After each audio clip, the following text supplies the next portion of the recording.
संकट तुम्हाला संपवत कधीच नसतात.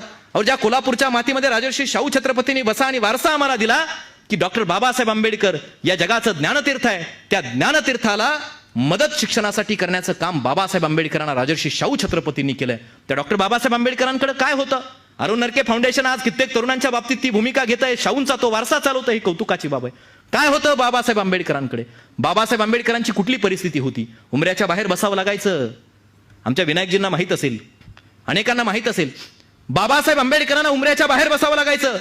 या देशामध्ये इंग्रजांचं राज्य होतं आणि इंग्रज अधिकारी जर त्या शाळेमध्ये इन्स्पेक्शनला आले आणि 5वीच्या वर्गातले बाबासाहेब उमऱ्याच्या बाहेर बसलेले आहेत, सगळी वर्ग मुलं उमऱ्याच्या आत बसलेली आहेत आणि इन्स्पेक्शनसाठी आलेले अधिकारी वर्गातल्या पोरांना प्रश्न विचारायचे, एकाही पोराला प्रश्नाचं उत्तर यायचं नाही. उमऱ्याच्या बाहेर बसलेलं 5वीच्या वर्गातलं हे पोरग हात करायचं प्रत्येक प्रश्नाला आणि सांगायचं मी देतो साहेब उत्तर. आणि अधिकारी म्हणायचे, शिक्षकाला म्हणायचं, अहो तुमच्या शाळेची लाज या उमऱ्याच्या बाहेर बसलेल्या पोरानं राखली, आत बसलेल्या एकाही पोराला प्रश्नाचं उत्तर येत नाही, बाळा काय नाव तुझं? आणि बाबासाहेब इंग्रज अधिकाऱ्यांना सांगायचं, साहेब मला भिवा म्हणतात, माझं नाव भीमराव रामजी आंबेडकर. आणि मग अधिकारी म्हणायचे, बाळा सगळ्या प्रश्नाची उत्तरं दिलीस, पण एक शेवटचा प्रश्न तुला विचारतो. बाबासाहेब म्हणायचे, साहेब विचारा, काही हरकत नाही. आणि अधिकारी म्हणायचे, सांग भिवा. अधिकारी म्हणायचे, सांग भिवा, या पृथ्वीपासून सगळ्यात दूरचा ग्रह कोणता? आणि 5वीच्या वर्गातले बाबासाहेब असे खाली मान घालायचे, डोळ्यात अश्रू यायचे आणि इंग्रज अधिकाऱ्यांना सांगायचे, साहेब या पृथ्वीपासून सगळ्यात दूरचा ग्रह कोणता मला माहित नाही, पण माझ्यासाठी सगळ्यात दूरचा ग्रह वर्गाच्या कोपऱ्यामध्ये ठेवलेला पाण्याचा माठ आहे. वर्गाच्या कोपऱ्यामध्ये ठेवलेल्या पाण्याच्या माठाला हात लावायचा अधिकार ज्या डॉक्टर बाबासाहेब आंबेडकरांना नव्हता. इतकी परिस्थिती त्यांची बिकट होती, व्यवस्थेनं परिस्थिती करून टाकली होती, तरी सुद्धा स्वतःच्या काळजाचं रक्त आपल्या लेखणीला पाजत देशातल्या सर्वोत्तम विद्यापीठांमध्ये शिक्षण घेऊन स्वतःच्या त्या लेखणीच्या माध्यमातून या देशाचं संविधान निर्माण करत सर्वसामान्यांच्या हाती दिल्लीच्या तख्ताला खाली खेचून आणण्याचं सामर्थ्य बाबासाहेब आंबेडकरांनी आमच्या हातामध्ये दिलंय.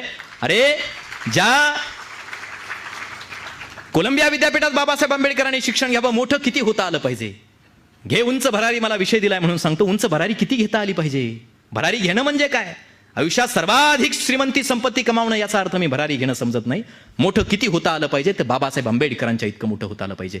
ज्या बाबासाहेबांना उमऱ्याच्या बाहेर बसावं लागायचं, शाहूंनी मदत करावी, बाबासाहेब कोलंबिया विद्यापीठात शिक्षणाला जावेत आणि कोलंबिया विद्यापीठातून या देशात परत यावेत. आणि बाबासाहेब आंबेडकरांची प्रेरणा त्याच अमेरिकेमधल्या एखाद्या निग्रो म्हणवल्या जाणाऱ्या जातीमधल्या बराक ओबामा नावाच्या पोरानं घ्यावी आणि अमेरिकेचा राष्ट्राध्यक्ष बाबासाहेबांची प्रेरणा घेऊन ते पोरग व्हावं आणि त्याच अमेरिकेमधल्या कोलंबिया विद्यापीठाच्या बाहेर वेशीवरती त्याच बराक ओबामांच्या हस्ते डॉक्टर बाबासाहेब आंबेडकरांच्या पुतळ्याचं उद्घाटन व्हावं, पुतळा उभा राहावा आणि त्या पुतळ्याच्या खाली शब्द लिहावेत, the symbol of knowledge doctor Bhimrao Ramji Ambedkar.